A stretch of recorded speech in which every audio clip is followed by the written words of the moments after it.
Assalamualaikum warahmatullahi wabarakatuh. Perkenalkan, nama saya Putri Retnawati dengan NIM 14014222121 dari Program Studi Pendidikan Guru Sekolah Dasar Universitas Negeri Semarang. Pada video kali ini, saya buat sebagai bentuk pemenuhan tugas ujian tengah semester 1 Pendidikan Agama Islam.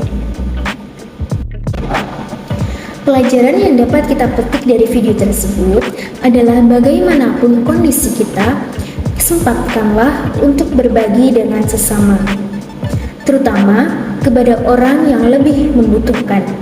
Dengan berbagi, kita akan jauh lebih merasa bahagia karena kita dapat membahagiakan orang lain dan juga kita dapat terhindar dari perbuatan yang tercela.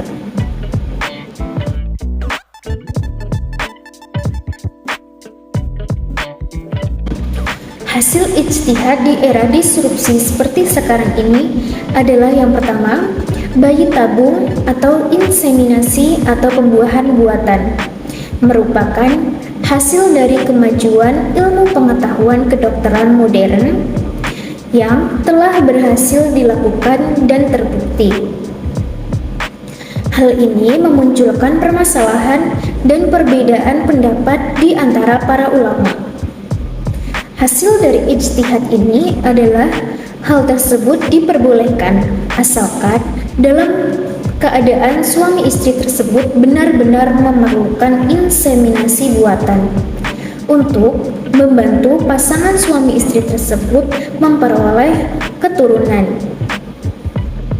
Yang kedua, ada proses penentuan 1 Syawal dan juga 1 Ramadan.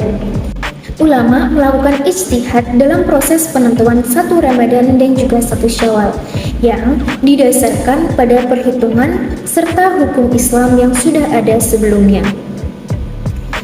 Metode penentuan 1 Syawal dan 1 Ramadan ini dengan ruqyat hilal dan hisab. Metode ruqyat hilal berpatokan pada hadis Rasulullah SAW yang berbunyi, "Berpuasalah kamu karena melihat hilal dan berbukalah atau Idul Fitri karena melihat hilal pula. Jika bulan terhalang oleh awan terhadapmu, maka genapkanlah bilangan bulan Sya'ban menjadi 30 hari." Hadis riwayat Bukhari dan Muslim. Sedangkan metode hisab artinya menghitung untuk menentukan awal bulan yang dilakukan oleh para ahli falak atau astronomi.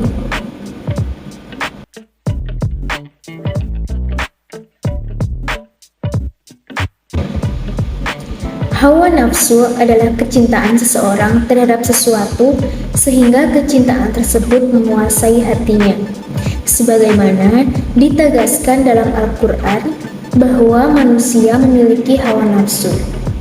Allah Subhanahu wa Ta'ala berfirman bahwa jangan berusaha menghilangkan hawa nafsu tersebut, melainkan dengan mengendalikannya, dan jangan menuhankan hawa nafsu. Barang siapa yang mengikuti hawa nafsu dan menuhankannya, Allah akan membiarkannya sesat. Quran Surat Al-Jaidsah ayat 21. Orang yang mengikuti hawa nafsu maka akan buta dan tuli oleh hawa nafsunya dan bisa menyesatkannya.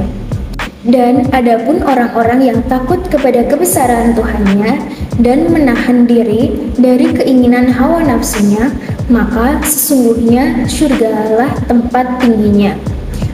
Quran Surat An-Naziat ayat 40-41. Dengan demikian, menurut saya, kita harus bisa mengendalikan hawa nafsu kita agar tidak terjerumus ke jalan yang sesat.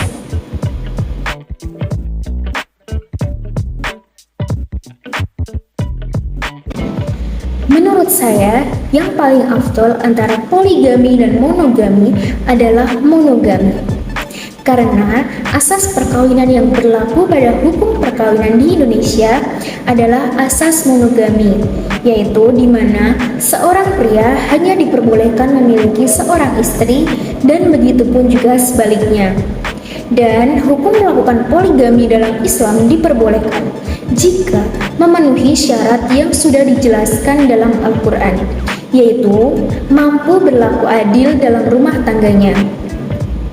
Dalam hal ini, poligami lebih banyak membawa resiko karena manusia menurut fitrahnya mempunyai watak yang cemburu, iri hati, dan suka mengeluh. Karena itu, poligami bukan menjadi anjuran, apalagi kewajiban untuk dilakukan.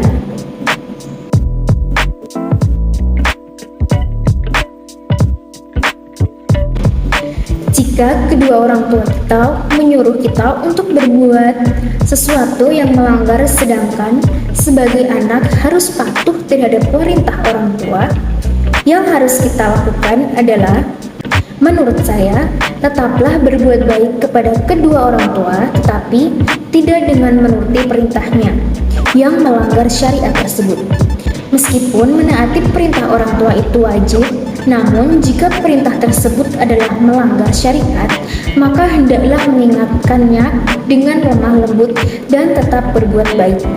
Selain itu, juga bisa dengan mencari orang penengah seperti pihak keluarga, baik dari pihak keluarga ayah ataupun ibu, untuk mengingatkan kepada kedua orang kita agar tidak melanggar syariat tersebut.